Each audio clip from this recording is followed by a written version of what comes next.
Naghahanap ba kayo ng legit na halal na foods? Aboy! Dito nga sa Barangay 649, Baseco Compound, Work Area, Manila, simpleng kainan dito ang nagsiserve. Kinalaking sa halagang 74 pesos. Para sa mga kapatid na Muslim, meron silang ino-offer na chicken sisig. Mga nilalang. Tikman na natin to. At napadayo nga ako dito ngayon sa Baseco Compound at naghahanap na kami ng food trip. Nagtanong kami sa tao, ito ang tinuro, ang Bebe Silogan. At dito na ako nakakita ng chicken alaking. Wala pong 100 pesos niyan, ha? Isang piece ka na. Then, siyempre, Muslim area to, ayaw nila ng mga pork. Meron silang binibenta rito ng chicken sisig. So, ganyan karami, wala pong 150 pesos yan. Bako, tikman natin.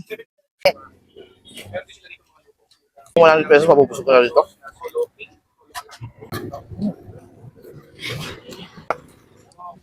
Sila ang kauna-una nagtapsilugan dito sa Paseco.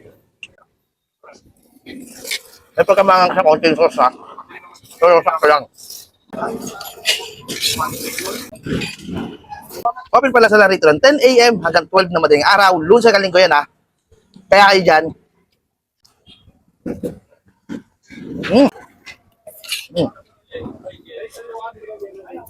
Ako sa inyo, pag dumayo ka dito sa Paseco, punta yung store nila.